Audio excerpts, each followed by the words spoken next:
नमस्कार. ज्येष्ठ साहित्यिक जयवंत दळवी यांच्या जन्मशताब्दीच्या निमित्तानं जो सोहळा त्यांच्या चिरंजीवांनी पुण्यामध्ये आयोजित केला होता, त्यामध्ये मी जयवंत दळवींची चिमण ही कथा वाचून दाखवली. त्या कथेचं अभिवाचन केलं. ऐकूयात जयवंत दळवी लिखित चिमण. जयवंत दळवी लिखित चिमण. खूप वर्ष झाली. एव्हाना चिमणचा मला विसर पडायला हवा होता, पण नाही, तसं नाही झालं. त्याची आठवण अजून ताजी आहे. त्याचा चेहरा अद्याप डोळ्यांसमोर येतो. क्षणापूर्वी तो डोळ्यांसमोर होता, भोवताली वावरत होता असं मला वाटतं. काही चेहरे हे असेच असतात. त्यांचं आपणाशी पूर्वजन्मीचे काय ऋणानुबंध असतात कोण जाणे, पण ते नातलग होऊन मनात राहतात आणि राहतात ते कायमचे. चिमणच्या बाबतीत जे काही शक्य होतं ते मी सारं केलं. चिमणनी सुद्धा आपल्या परीनं पराकाष्ठा केली, पण शेवटी घडायचं तेच घडलं. जन्माबरोबर विधाता प्रत्येकाला मार्गही आखून देत असावा. चिमणचा मार्ग जणू आगाऊच ठरला होता. जे चिमणच्या बाबतीत तेच माझ्याही बाबतीत. वकील होण्याची मला केवढी उमेद होती, पण जमलं नाही. वकील होण्याऐवजी शिक्षक झालो. शिक्षक झालो आणि वर्गात चिमण भेटला. पुढे जे काही घडलं ते घडलं नसतं तरीसुद्धा निराळ्या संदर्भात का होईना चिमणचा चेहरा माझ्या लक्षात निश्चितच राहिला असता. त्याचा चेहरा वेगळा होता. तसा वयानं म्हणाल तर तो 13-14 वर्षांचा होता. एकूण आकृती तर बुटुक बैंगण, पण चेहरा मात्र वेगळा. त्याचं वय वाढलं. वयाबरोबर अंगाची यष्टी बदलली, पण बदलला नाही तो त्याचा तोंडवळा. ओठ, गाल आणि विशेषतः डोळे यांनी त्याच्या वयाची दखलच घेतली नव्हती. त्याच्या तोंडाकडे पाहिलं म्हणजे आईच्या पदराखाली लपलेल्या गोंडस गुबऱ्या ताना मुलाच्या तोंडाकडे बघितल्यासारखं वाटे. आईच्या अंगावर दूध पिता पिता झोपलेलं बाळ झोपेत ओठ हलवतं तसं ओठ हलवायची त्याला वेधक सवय होती. वर्गातल्या बाकावर कोपर टेकून, हाताच्या तळव्यात हनवटी धरून तो निरागस नजरेनं मला न्याहाळायचा. त्यावेळी तर चिमण्यांचा खेळ उत्सुकतेनं पाहणाऱ्या तल्लीन मुलासारखा तो दिसायचा. अशा या पोराला शाळेतून हाकलून देण्याचा कटुप्रसंग ओढवला तेव्हा अकस्मात माझ्या हातड्याला पीळ पडला, काळजाला चटका बसला. कसल्या तरी प्राणघातक हल्ल्यात आपल्या डोळ्या देखत आईच्या कडेवरचं तान्हं मूल सापडावं तसं वाटून जीव कासावीस झाला. शाळेतून त्याला एकदम तडकाफडकी काढून टाकलंच पाहिजे असं झालं तरी काय? तान्ह्या बाळ्यासारख्या दिसणाऱ्या या पोरानं केलं तरी काय? माझा त्याचा परिचय तसा 1 तासापुरता. रोज 1 तास. पण 1 तासात त्याची पारख न होण्या इतका मी कच्चा शिक्षक नव्हतो. माझ्या मतानं चिमण सालस होता. इतर विद्यार्थ्यांच्या मानानं खूप आज्ञाधारक होता आणि प्रामाणिकही होता.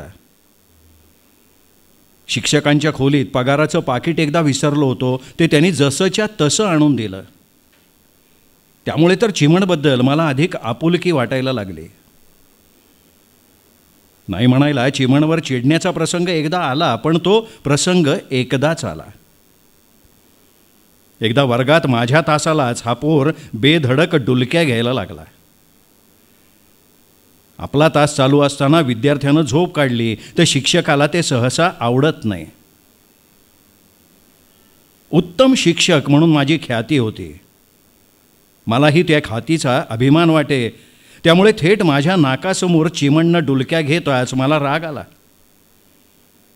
पहिल्या रागाच्या भरात मी खडूचा एक तुकडा त्याच्या कपाळावर भिरकावला. तो त्याला नेमका लागला.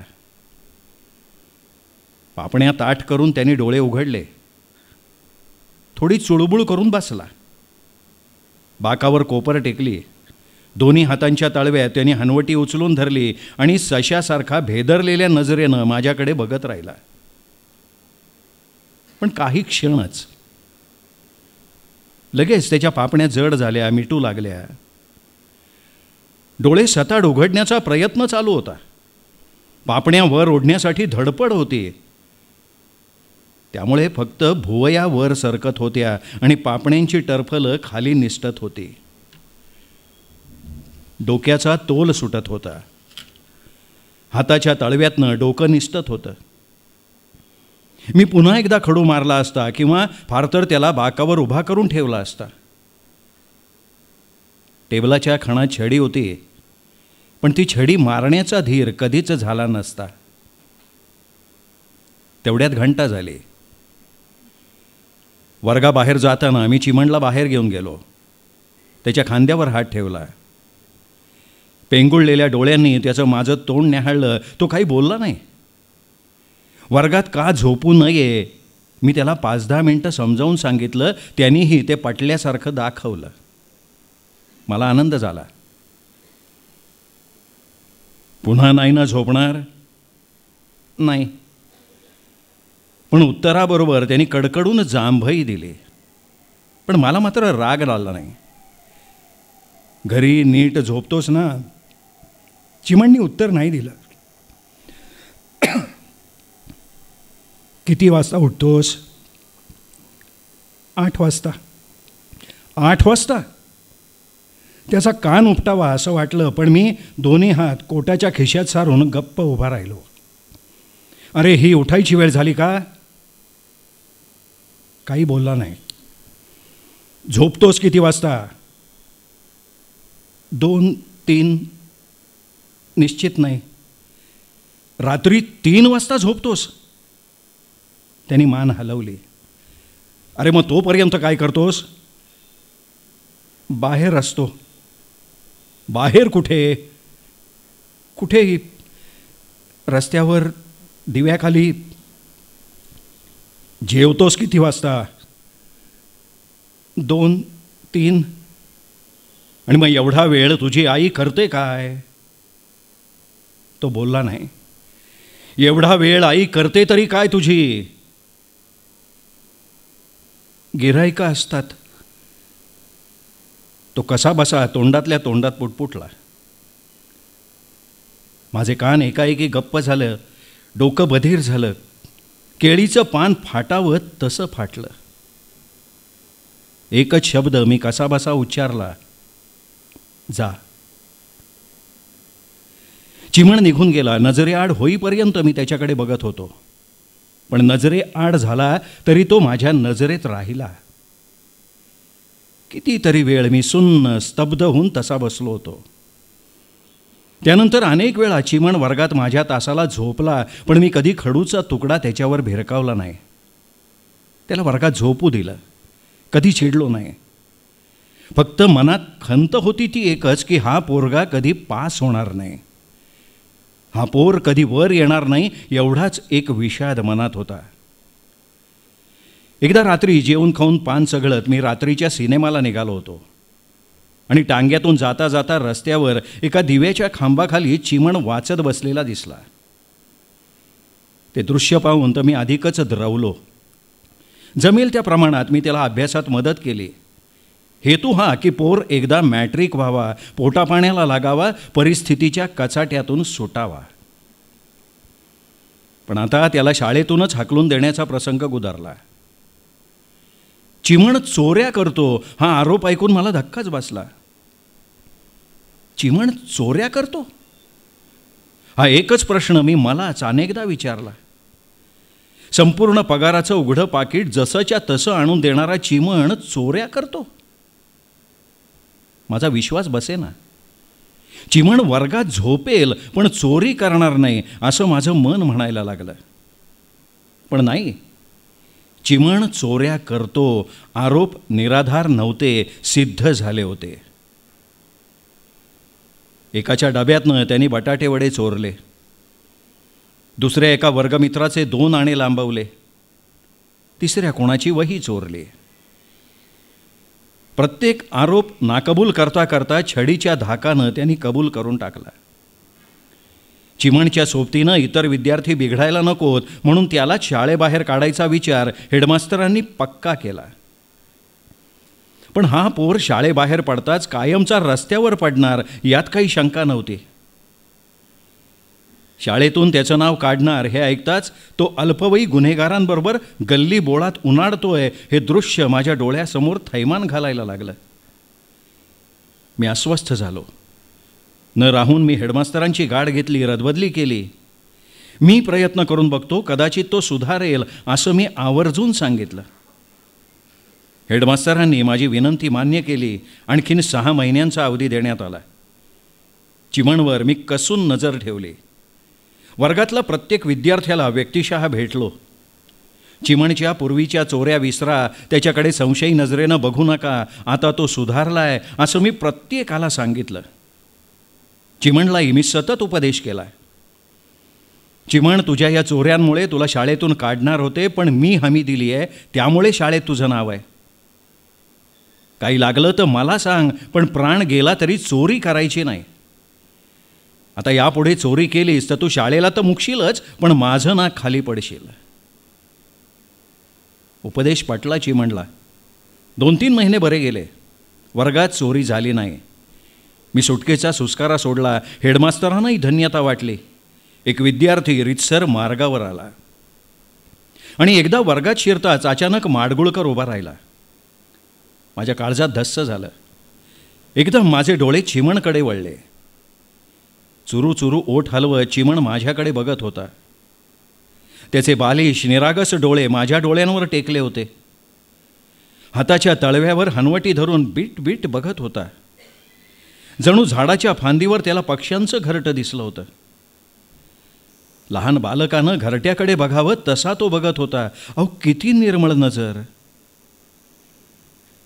हाताचं बोट वर करत माडगुळकर उभा होता. काय झालं माडगुळकर? माझं पेन गेलं सर. पेन गेलं? माझं तोंड उघडं पडलं. वर्गातले 4 डझन डोळे पटकन चिमणकडे वळले. मीही संतापानं चिमणकडे बघितलं. ओठ चावत चिमणनं मान खाली घातली. Get out! मी किंचाळल्यासारखा ओरडलो. पुस्तकांची धोपटी काखेला मारून गालावरची धार पुसत चिमण बाहेर पडला. त्याच्या मागोमाग मीही बाहेर गेलो. त्याला शिक्षकांच्या खोलीत घेऊन गेलो. अर्धा तास धारेवर धरला, पण चिमण काही बोलला नाही. फक्त खाली मान घालून रडला. तू पुन्हा चोरी केलीस, माझं नाक खाली घातलंस. तरीही चिमण काहीही बोलला नाही. आधी पेन आणून दे, चल.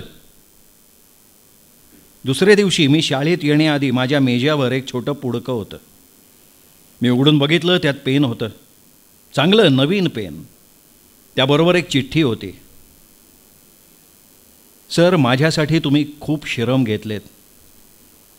तुम्ही खटपट केली म्हणून शाळेत माझं नाव राहिलं.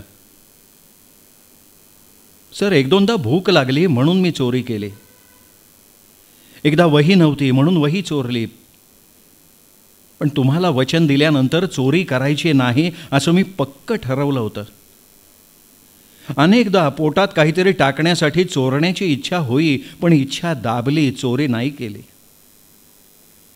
हे वर्गातल्या मुलांना कळणार नाही. ते तसे मानणारही नाहीत. सर, तुम्ही कुठे मानलं?